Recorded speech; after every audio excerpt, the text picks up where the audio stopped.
University. Okay, good. Farhang Photobat. I don't see Farhang here tonight so far. Yuji Cheng. Don't see Yuji either. Sio Godet. Yes, I'm here. Okay, good. Sio. Yeah. Just check your video. I don't see your picture is not on yet. Yeah, I'm just on my way to my office is why. So you'll see it in a moment. Okay, good. That's fine. Thank you. Lindsay Bedard. Hi there, I'm Lindsay Bedard. I'm a GIS consultant with Esri Canada. And Andrew Medeiros. Hello, Andrew Medeiros, an assistant professor at the School for Resource and Environmental Studies at Dalhousie University. Okay, thank you. And I'm Tony Bluen. Actually, I'm the interim chair at this point of the board. Our previous chair stepped down in December, and she actually took a position with HRM. So she is now working with Shannon Miedma's group there in the water quality section, I believe. So I'm going to chair the meeting for now. And the first item, I guess, I just note that we do have some staff members with us. There is Shannon, I believe, is here, Shannon Miedma. She's the manager of energy and environment for HRM, Shannon. And Jill McGillicuddy is the committee clerk, our clerk's office support. And I think, well, we have some other people here from HRM who are going to be speaking to a couple of the agenda items. So we will probably introduce those when we get to that. So for the first item on our agenda, 1.2, election of a chair, I'm going to turn that process over to Jill to conduct that. Thank you very much, Chair. And so what's going to happen is I'm going to open the floor for nominations for the position of chair. I would ask that once a nomination is made, if the person is accepted, that we have a mover and a seconder from the committee. And then I'll call 3 additional times, and then we'll call for a motion to cease for nominations. And if we have more than 2 people, we do have a survey monkey ready to go. So it will be a secret ballot process. So at this point, I'd open the floor for nominations for the position of chair. I would nominate Tony Bluen to chair. I would second if there's a need for a second. I would second. Perfect. And would you be willing to accept the nomination? Yes, I would. Perfect. So I'm going to call for any further nominations. And a second time for any further nominations. Third and final time, any further nominations? So I would ask at this point that if I could get a motion for the nominations to cease. So moved. I'll second. Perfect, thank you. So nominations have ceased, so I would call for the question. And actually, because there's only one person, Tony, you've been declared the chair, and I'm going to turn it back over to you for the election of vice chair. Okay, thank you. Yeah, so because I was formerly the vice chair, we're now in need of a new vice chair. So I would call for nominations for the position of vice chair.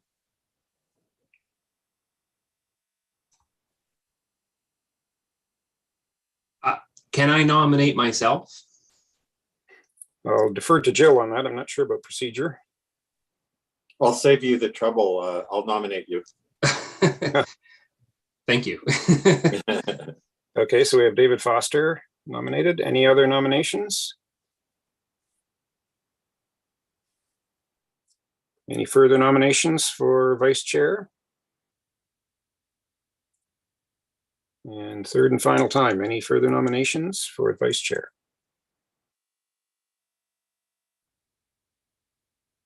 There being none, then I guess we have David Foster acclaimed as the vice chair.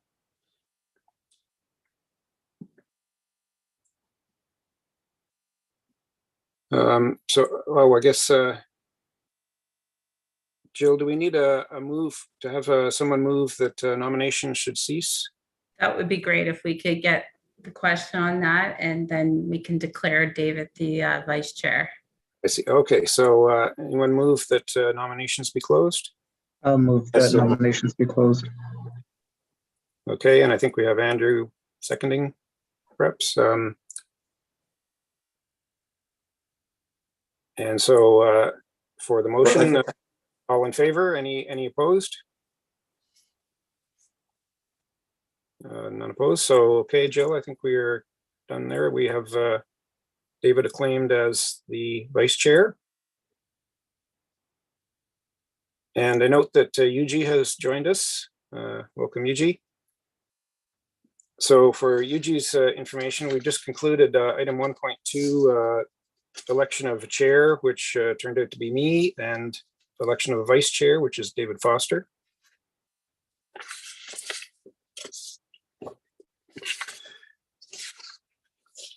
Item number 2, do we have any community announcements from members?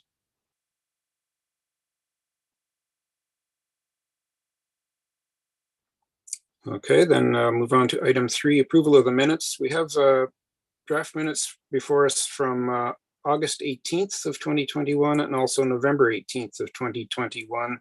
Those are back before us because I believe there were some corrections or additions to each of those.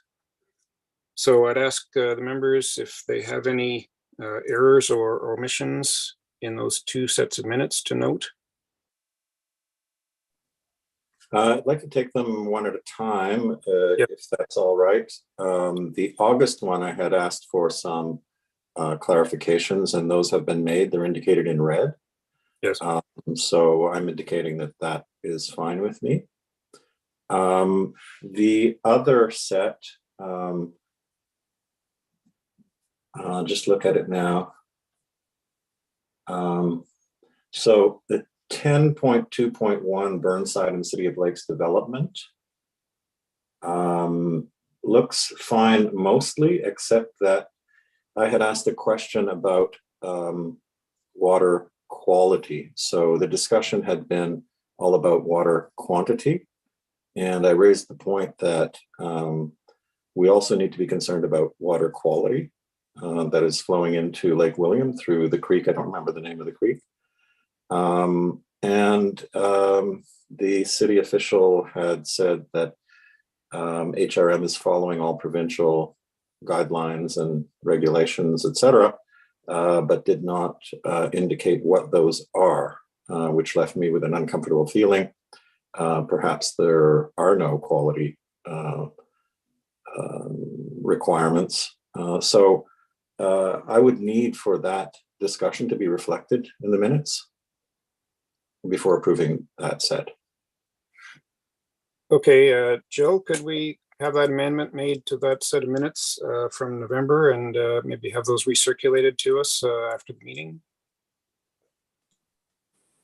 Yeah, I will make the change, and then you can either defer the minutes until next meeting, if that is the route that the board would like to take. I think I would be comfortable with that. Probably best to give us all a chance to have another look at them, and we can take it up at the next meeting.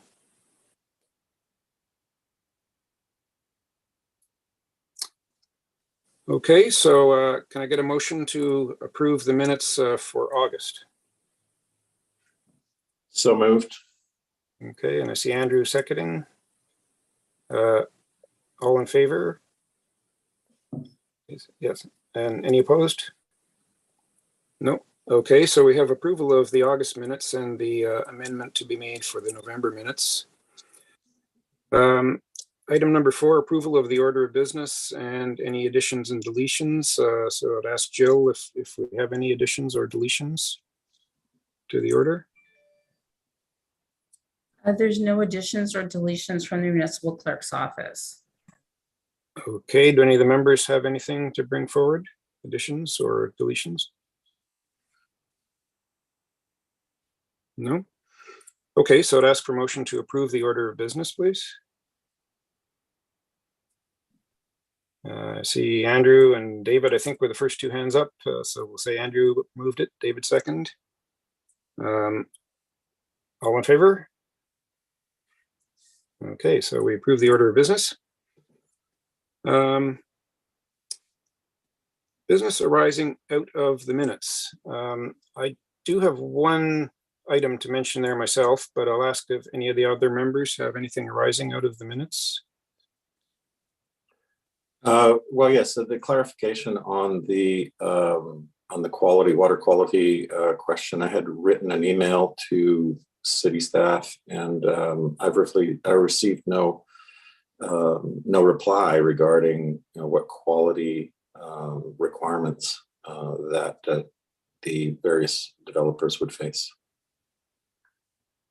Okay, Jill, would it be appropriate? Could we ask if you, on behalf of the clerk's office, could perhaps follow up with Michael Weil, who had been presenting that item to us, to see if we can get further information on that? Yeah, I will make note and follow up and if there's whatever response I get, I will forward. Okay. And the item I had was actually similar in relating to that the Burnside expansion. I'd asked Michael Weil whether the board could get access to the environmental protection plan, which Michael had said would be required from the contractor.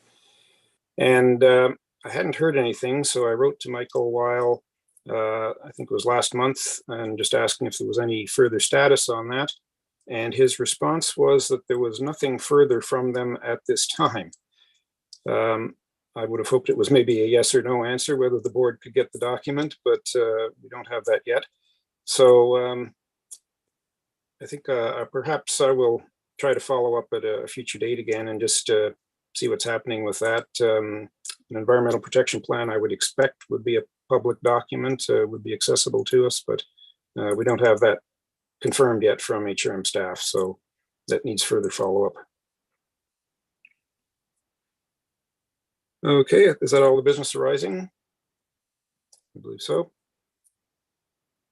And item number 6, call for declaration of conflict of interests. If any of the committee members or the board members have any conflicts to declare relating to any of the agenda items.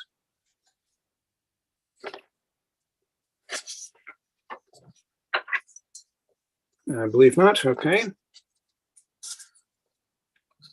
Item 7, consideration of deferred business. We don't have any on our agenda at this time.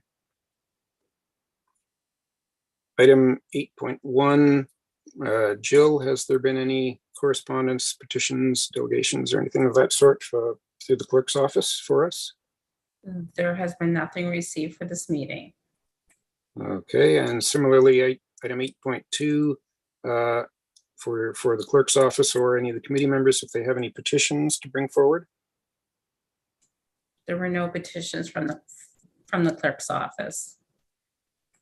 Okay, and no one else? Okay, item 9, information items brought forward. We have none from previous meeting. Item 10, reports and discussion. Under 10.1 from staff, we have a couple of items here that I had actually raised with HRM previously and asked if we could get those onto the agenda. So I think we're going to hear from some HRM staff on these. The first one, 10.1.1, discussion on the Southdale future growth node.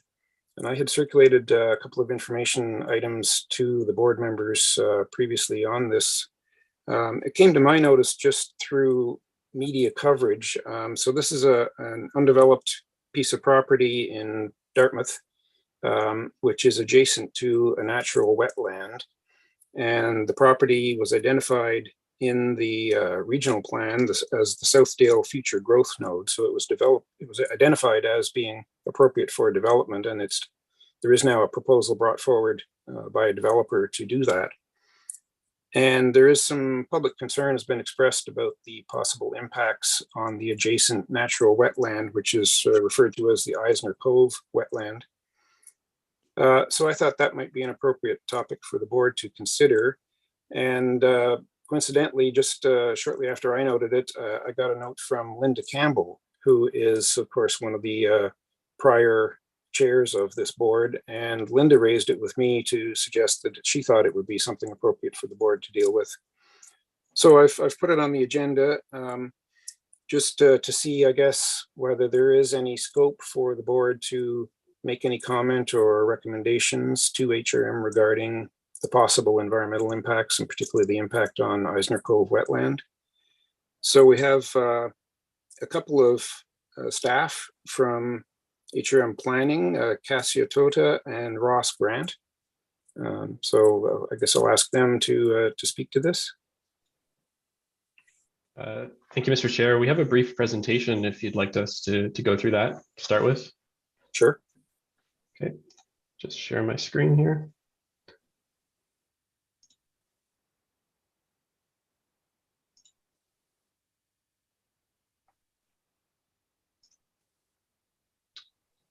Can everybody see that okay? Yes. Perfect. All right, thank you, Mr. Chair. My name is Ross Grant. I'm a planner with Planning and Development. And as you mentioned, my supervisor, Kasia Tota, is also here as well. We're from the community policy team. And happy to provide the board with some information this evening on the Southdale Future Growth Node planning process. Just an introduction on this project. It was initiated by Halifax Regional Council January 11th of this year.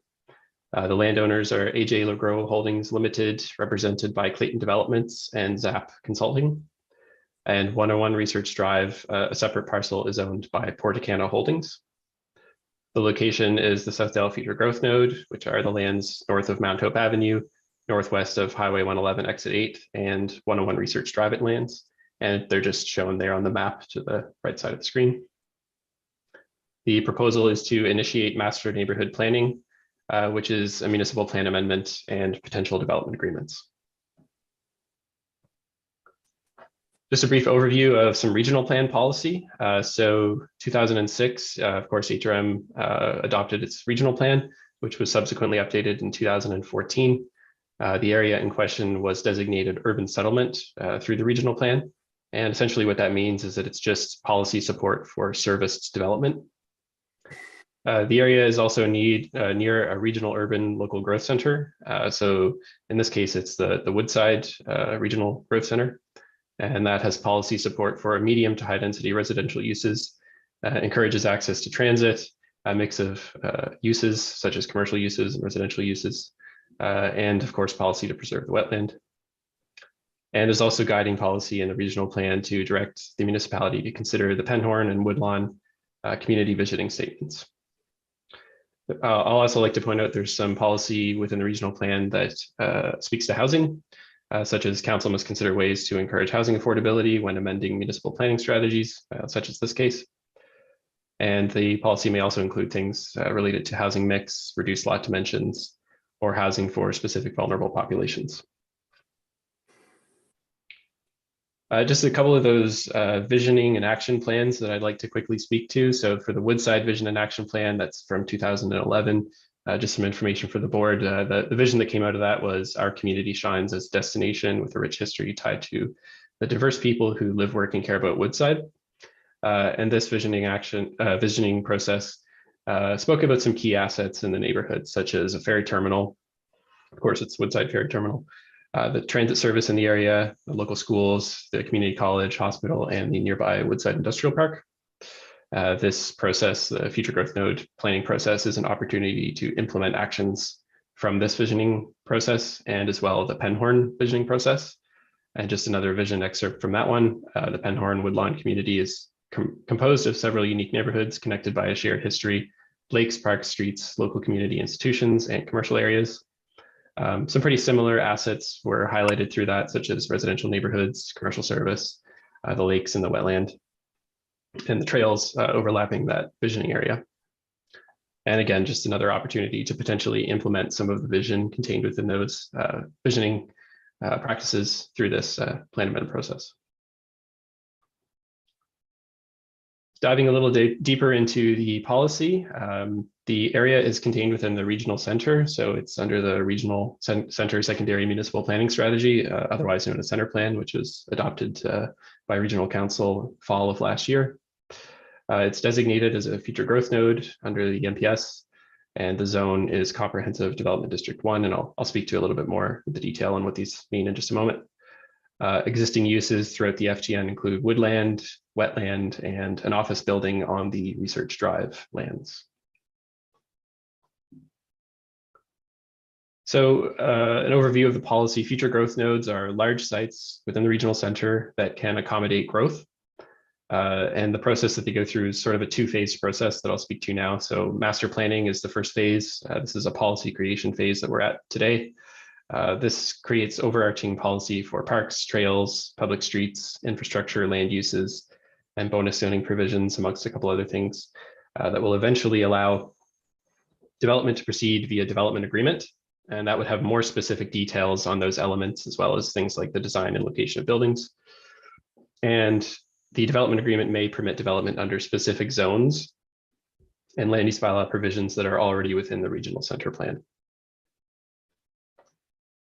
So as I alluded to, we're in the master planning process. That's sort of part 1 of 3.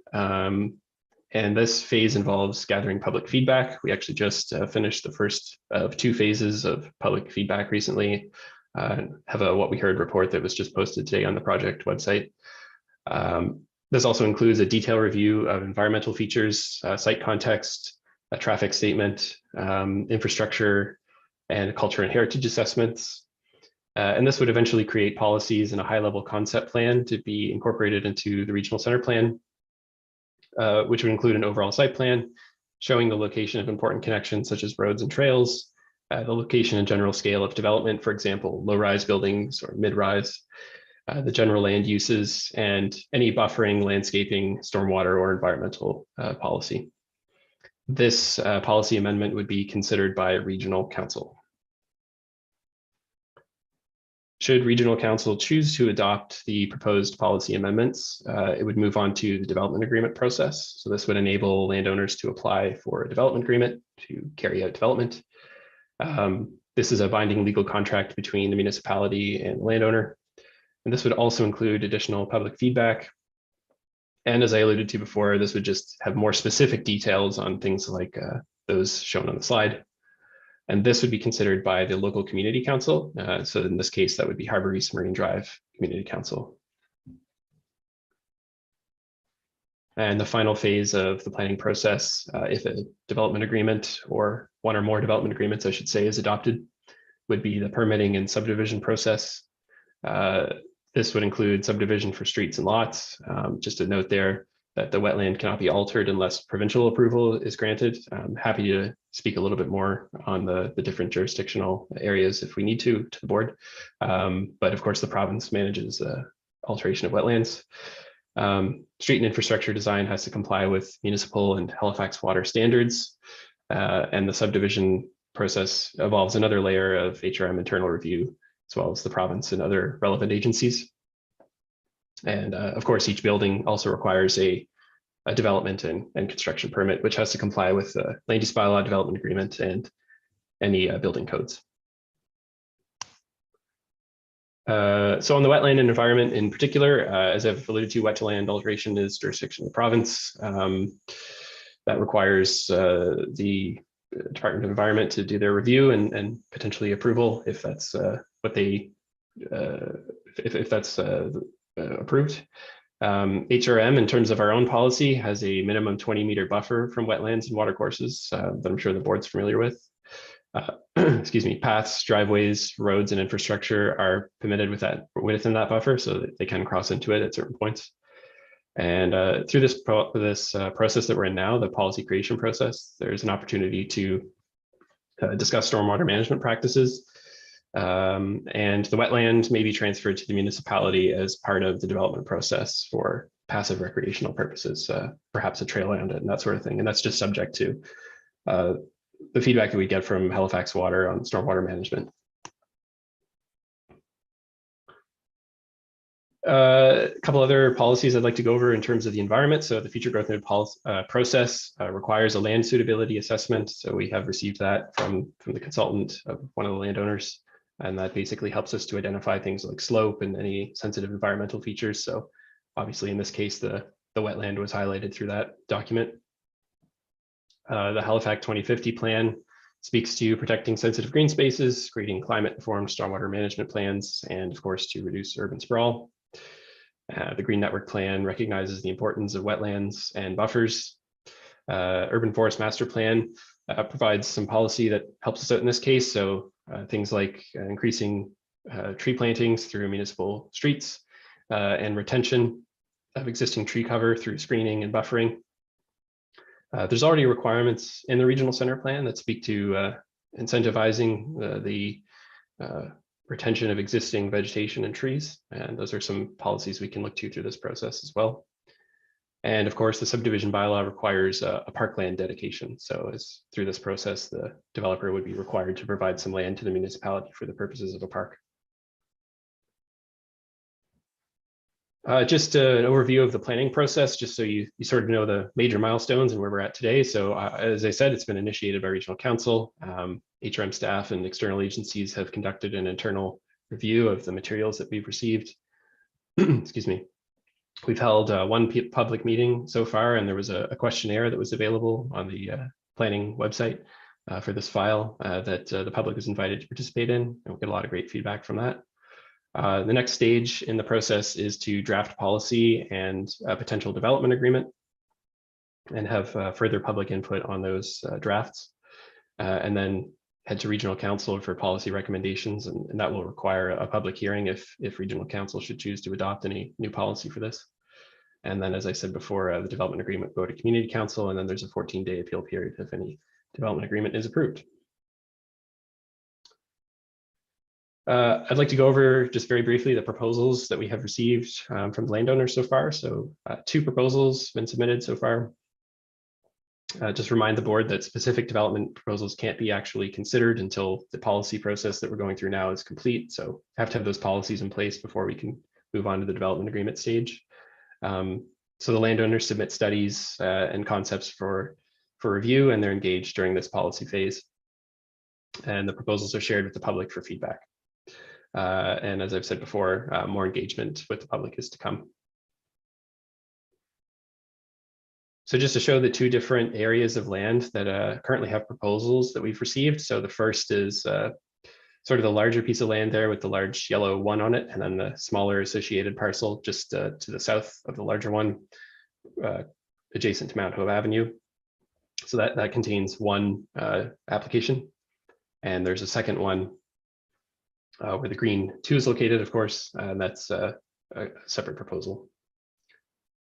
So I'll speak to the first one on the 2 parcels shown here.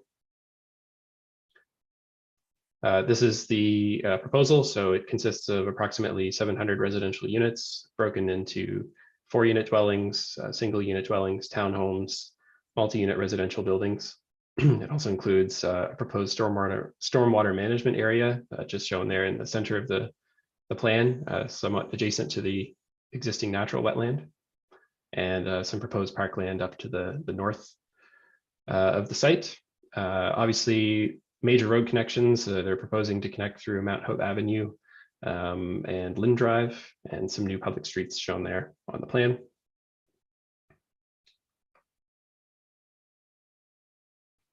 And the second proposal, located at the end of Fenwick Street on the parcel shown on the map here.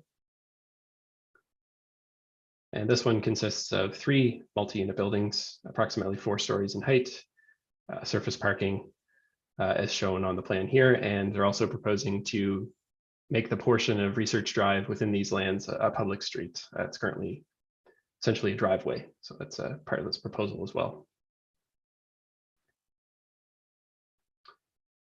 So that's the end of my presentation, Mr. Chair.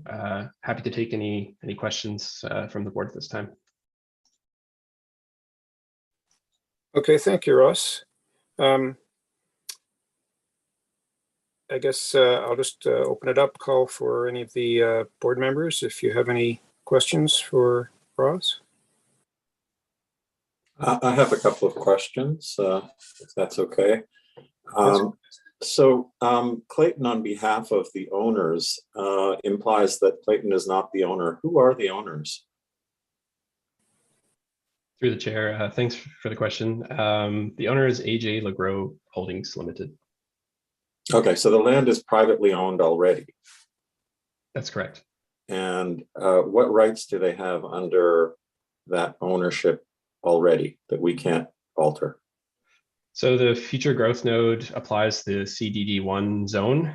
Essentially what that permits is a single unit dwelling on existing lots. So they couldn't further subdivide the existing lots. They could build a single unit house on them.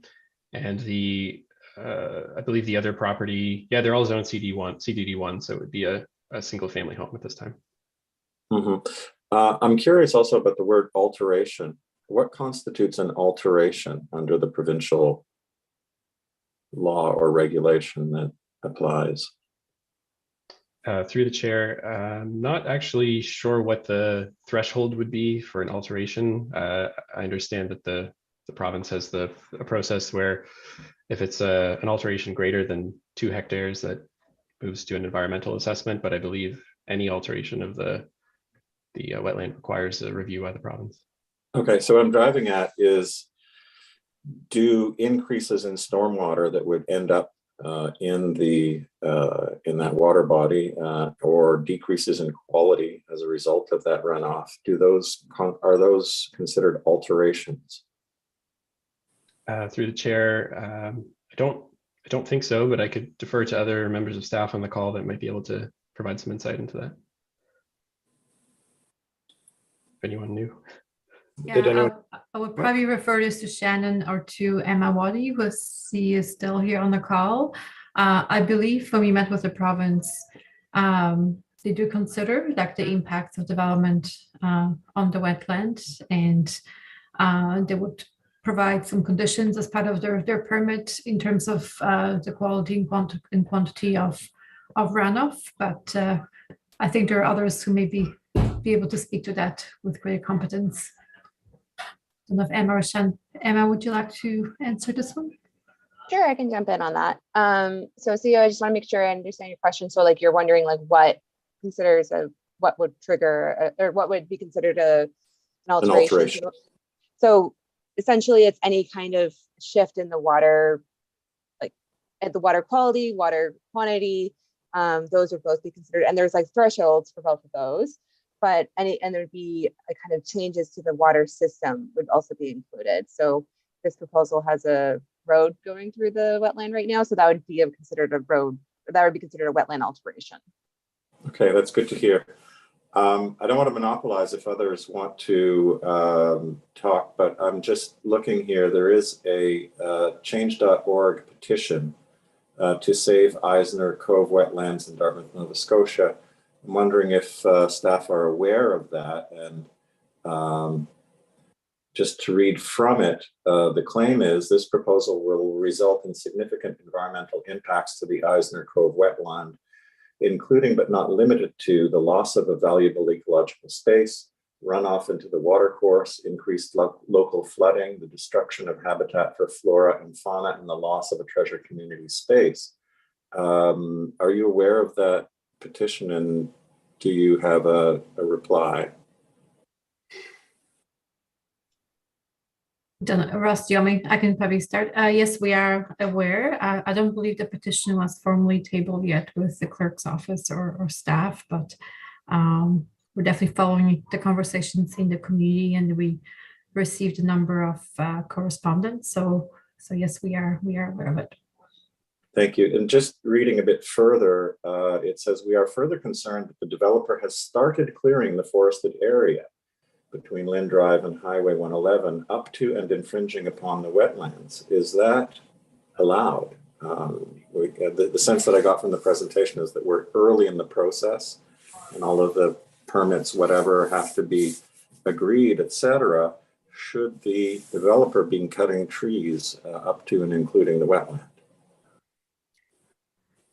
No, they're not allowed to disturb the buffer, and Ross can speak to that more, but we did refer, we residents did contact us early when they knocked Good. us on tracks initially, and we referred it to our development services. It may have even been referred to our environmental officers from the province. But our understanding was that any disturbance right now is only related to geotechnical studies and to doing some initial measurements and geotech work. Ross, correct me if I'm wrong, if there's anything else I missed. I think that's covered it. Okay, thank you. Okay. Anyone else from the board have any questions? Yeah, I have a few questions. Yep. In your presentation, thank you, Ross, for the presentation, but in your presentation, there was two things that I saw that, I'd like some more information on. One of the bullet points was that municipal and Halifax water standards for stormwater. What are they? And where can we access what these municipal and Halifax standards for stormwater are? Yeah, thanks for the question, through the chair, and thanks for the question. So what I think that slide was referring to is the design of stormwater systems, as well as other public infrastructure like streets, for example, would of course have to comply with municipal standards. Halifax Water has a very detailed number of standards related to their stormwater management systems that they have for design, and I think they're actually publicly posted on their website, so they are available for review. And generally that's what it's referring to, but yeah. So is that also then what you mean by an opportunity to discuss their stormwater management practices? Because at the moment, one of their standard practices is that they can put that stormwater directly into wetlands as a point source. So would that be an option that they could actually do in this case? And is that part of your discussion? Yeah, through the chair, thanks for the question. So I don't think we would have the ability through this process to change Halifax water requirements. But in terms of the discussion on policy for stormwater management, in terms of what happens in municipal parks and perhaps at the street level, there is some ability to talk about policy, but I could also again defer to my colleagues in environment if they knew any more about potential storm. I see that Emma has her hand up again. Perhaps she'd want to take this one. Sure, I can jump in, and Shannon, feel free to add on if I'm missing anything. So when there are development agreements, there are stormwater practices or stormwater management plans that the developer has to provide in terms of like how they'll manage like runoff and whatnot to make sure it doesn't go directly into a body of water. And so that would be reviewed by staff. And so that's one part of it, but there are regulations from HRM as well. So we have different engineering practices that have to be followed and best management practices that have to be followed. I think there's what's it, the AO, which is the acronym, I'm not sure, but that is from that different developers have to follow to make sure they're compliant with the stormwater practices. And I think some of that is things like they have to provide, they have to be able to capture 10 millimeters of rainwater is one part of it. And then there's another part of it, which I am not remembering at the moment, but there are a couple different policies in place from HRM's perspective too.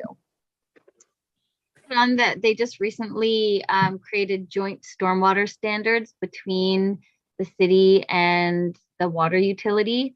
And they are embedded in the Red Book, which is kind of the rule book around, I don't know, a bunch of things for engineers.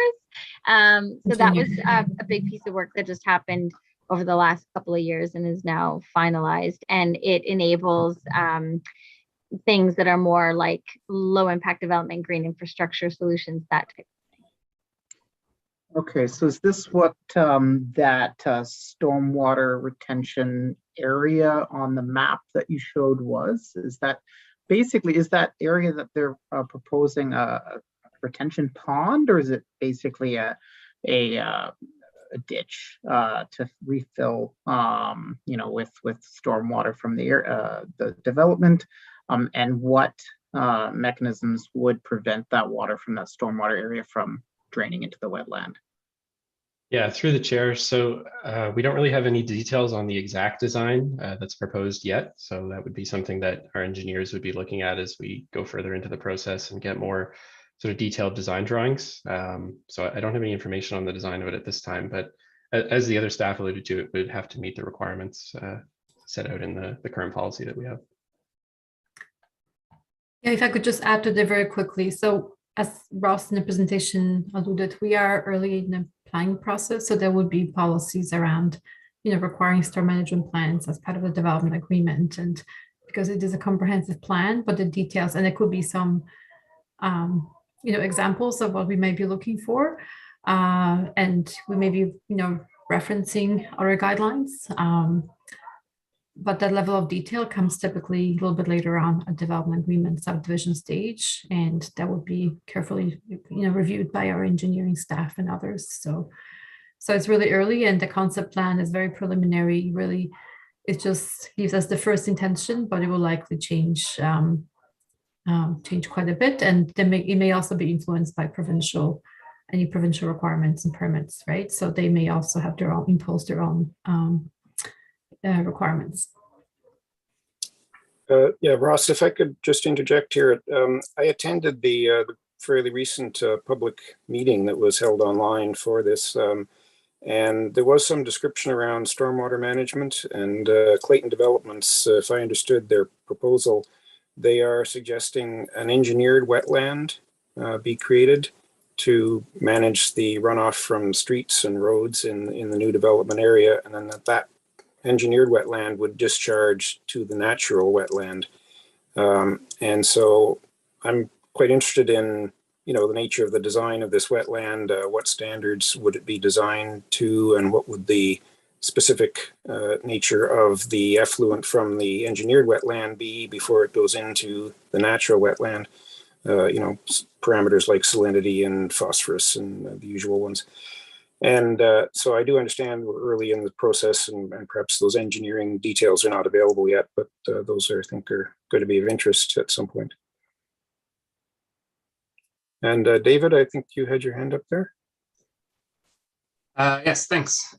So I'll just echo my own curiosity about this stormwater retention pond or structure of some kind. And clarification on that. I attended that meeting as well. I think it was February 7th or sometime in February there. And the map that came up that included it went by quick enough that I saw the things that I needed, but it still went by. And then today I actually missed it because I was looking at another document that got posted. And so I went to the website, the case 23820 site, and downloaded the documents there. And the conceptual plan posted there is not the current one. It doesn't include the stormwater management feature. And I would think that it would be important to get the most up-to-date version on there for public input to it.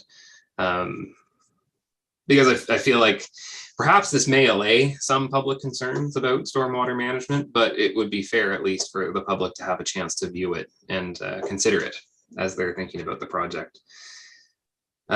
Also, and this is verging on my my other hobby / pursuit, which is the pursuit of parkland. But when I was at that meeting, I mentioned, but I'll mention again that from a water perspective, also from a recreation and provision of ecosystem goods and service perspective, the size and positioning of parklands can be incredibly impactful. And the place, I know that this conceptual plan is very nice, and it's probably people who are quite married to it at this point, but the size of the parkland to start is small. It's half the size of the park added to the Baker Drive development. As a proportion of the total development, it's half the size of the one added at Baker Drive. And secondly, it's upslope.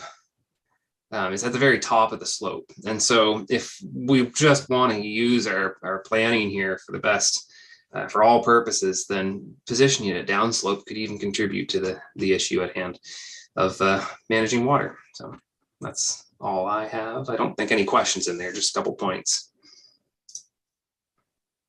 Okay, thanks. So if we have no other questions, just a brief comment. So my reason for putting this on our agenda is I felt that it might be an issue that would be appropriate for the board to consider and perhaps ultimately make some recommendations to HRM. Ross, could I just clarify, because this will require development agreements, I believe that does give HRM scope to impose some specific additional requirements or conditions on the development as part of that development agreement. Is that correct? Thanks, Mr. Chair. What regulations or requirements in particular were you thinking of? If I could ask. Oh, just I know, I think the board is aware. I used to be an HRM employee and did work in the planning department for some time. So my recollection is that when you're reaching a development agreement with a developer, that HRM does have the authority or the ability to impose specific requirements on the development. Could be things like water quality monitoring or buffer zones above and beyond the standard in policy. And so I'm just wondering if that would be applicable in this case, if the board wanted to recommend, for example, wider buffers than the standard 20 meters. Is there scope for HRM to do that? Yes, so through the policy review, that would be one of the things that we could look at, and certainly any of the advice the board would like to share with us, we'd appreciate hearing that. Okay, thanks. So in my exposure to this, I know that there was some public concerns, particularly around the fact that there's a fairly steep slope, as I understand it, leading from the development area into the natural wetland. And so people are concerned about stormwater runoff. And there were some suggestions that, perhaps additional buffer zone width might be appropriate above and beyond the 20 meters, as I said. And the other thing would be some additional stormwater management in terms of quality. As I say, I know that there is a proposal, or at least a conceptual level idea for an engineered wetland, but I'm not sure exactly what that would do for the water quality, and we'll have to explore that further, I guess. So I don't think I have anything further at this point, unless the board wanted to consider making any recommendations specifically now, or perhaps we could take it up again in future once there's more information available. Cassia, did you want to make a comment?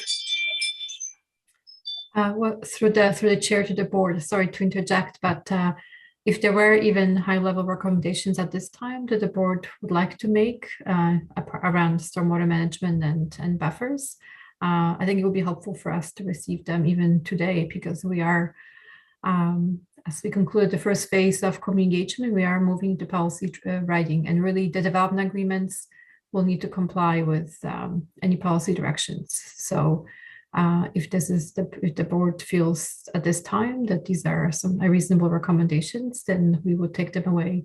Because I think that the biggest impact the board would have is at the policy level, as an advice that we consider during the planning process. So just I guess not of support and encouragement. Thank you. Okay. Well, there's not a lot of information available on which to base, specific recommendations, but I would think certain things such as increase the standard buffer zone to provide some additional buffer between the developed area and the wetland.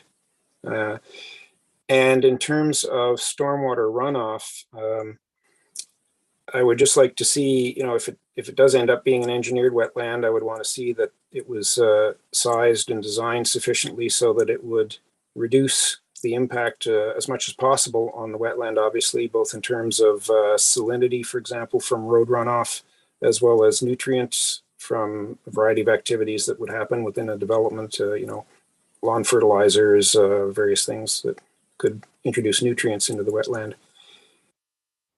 Those are, I know, fairly general, and I don't know if is it appropriate for me to put those in writing? I can't do that right now, I don't think, but I could circulate them to the board members and to HRM staff in the near future, perhaps.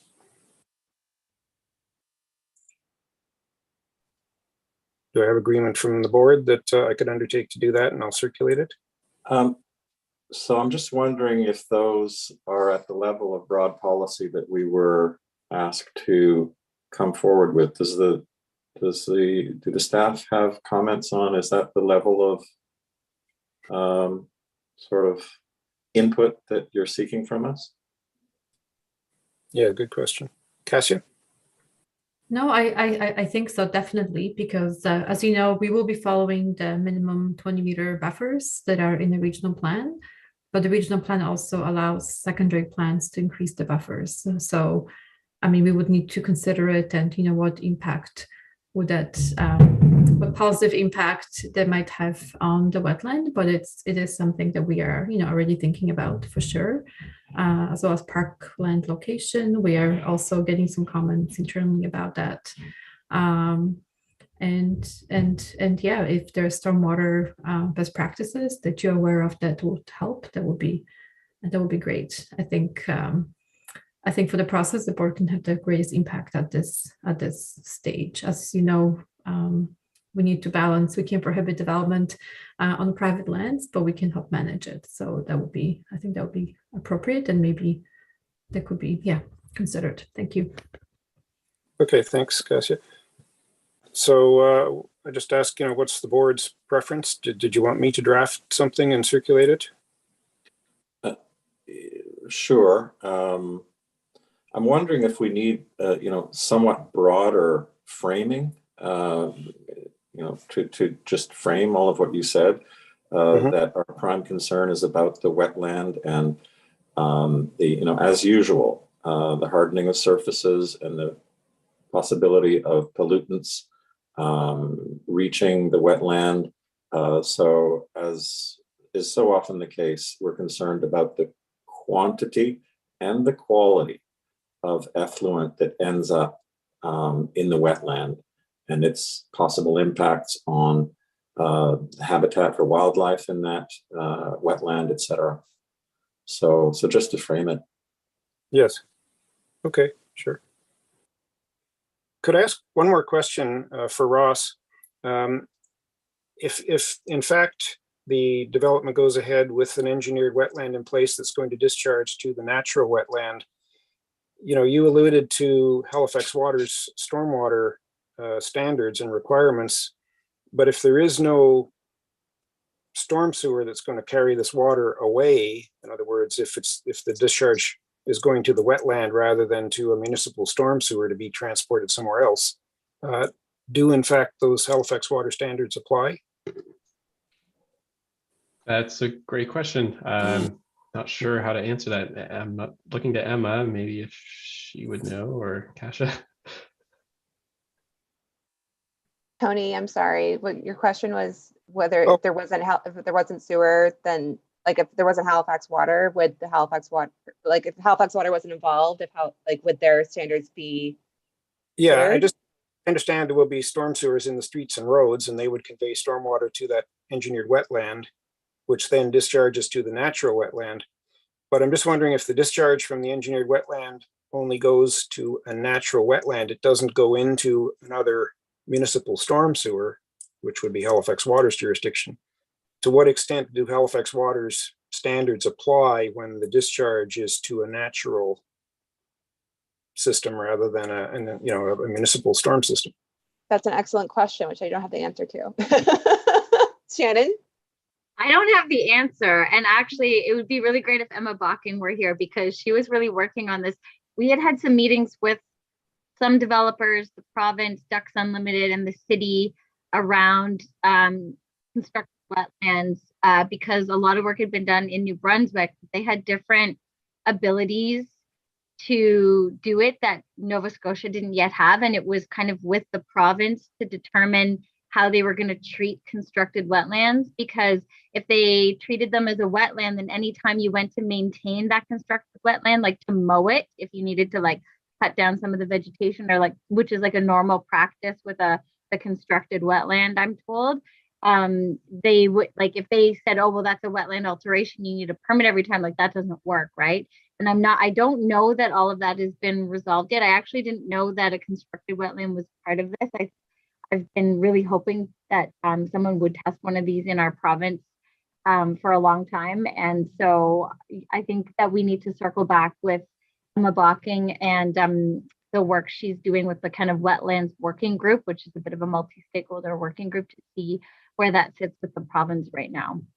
So we can take that away and follow up if that makes sense. Yeah. Okay, and I'll have to admit, as a former employee of HRM and of Halifax Water, I don't know the answer either. So that would be good to find out. Yeah, and who owns and maintains it, I think, is still a question mark as well. So yes, right. Good point too. Yeah. Okay, well, if it's okay with the board, I will undertake to draft some recommendations around some of the basic issues here, and I'll circulate those to the board members for their comment before I actually submit it on behalf of the board. Would that be okay? Seeing no disagreement, okay, I'll undertake to do that. Then our next item here is 10.1.2, discussion on approval path of major developments. And this is another thing that I had suggested for our agenda. So in my mind, you know, the Eisner Cove wetland was a specific case, but it kind of raised for me a more general issue. And also coming out of the item on our November agenda for that expansion of the Burnside Industrial Park. In both cases, I only became aware of those proposed developments through media coverage. And so my concern, and I guess my question to HRM is would there be some possible mechanism where major developments that might have an impact on water bodies could be referred to the board? I mean, we are an advisory board on watersheds, so obviously anything that's going to have an environmental impact through a natural water body would be of concern and would be within the scope of this board, I would think. And presumably HRM could benefit from some of our expertise and some of our recommendations on those things. So I just wondered if there could be a mechanism whereby a major development, you know, that was going through a planning process could at some point in the process be formally referred to the watershed board by HRM, just to obtain our comments, to see if we have concerns, recommendations that might go forward. And I believe Cassia was going to be able to speak to this. Yes, thank you, through the chair to the board. I guess I'm pretty, you know, don't regularly attend the meetings of the board, and our role is more on the policy side and developments.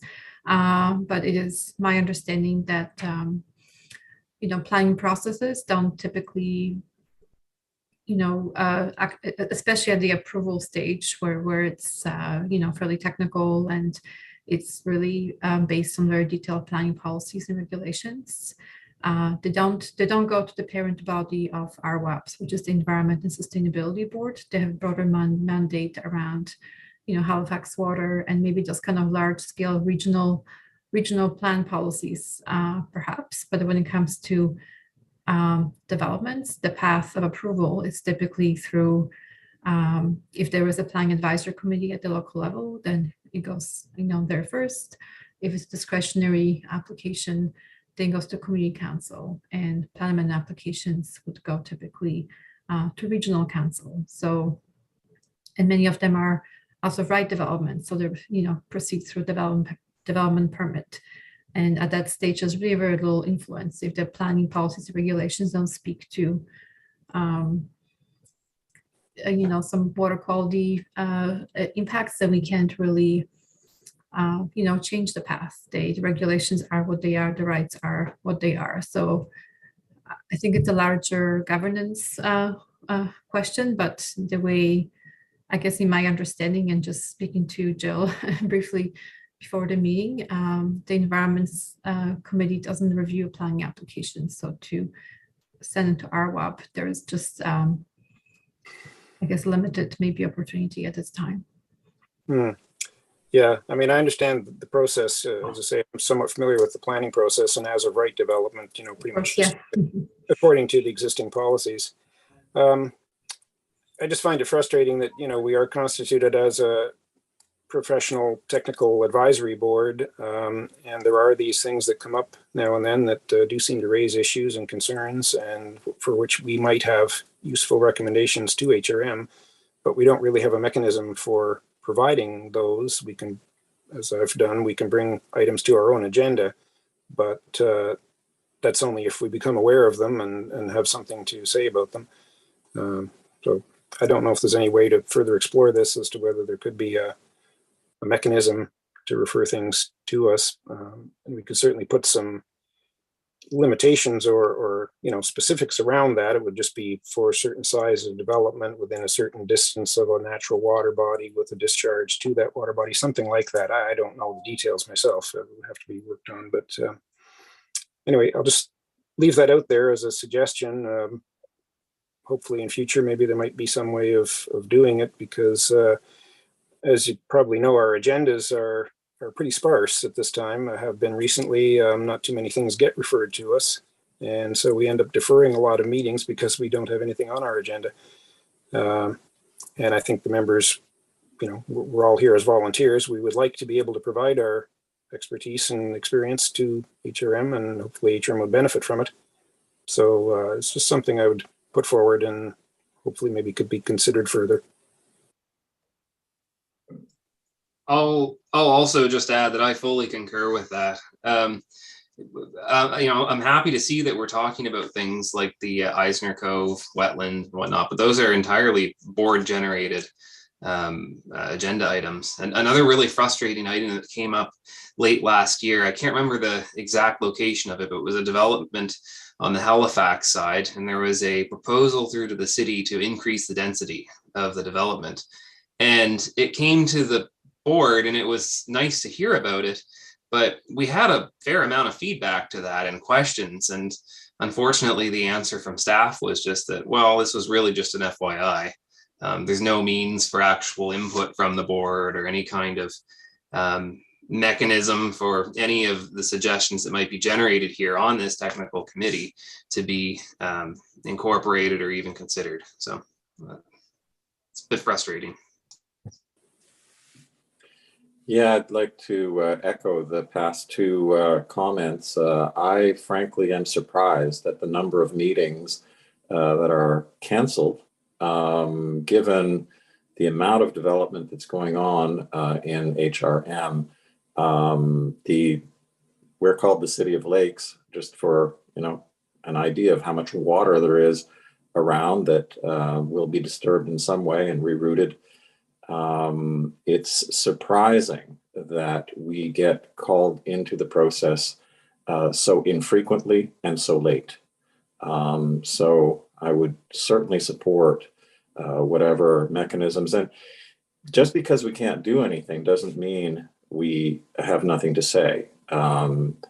Processes are very difficult to change, of course, but to know that they're not operating not operating ideally in terms of the natural environment is to know something and to know that there's a problem. So anyway, if we could get a heads up earlier and have our input logged, even at the policy level or at whatever level, yeah, we're here to serve you. We're all volunteers. We're bringing our expertise and our experience in water to the fore. We're offering that to the community, and we would like that to be taken up on. Thank you. Okay, thanks all. So I guess at this point, perhaps I could just leave it with Cassia and HRM to maybe give it further consideration. Just let us know if there's any possible mechanisms that could be developed that would allow us to participate a little bit more in providing advice on potential impacts on water bodies.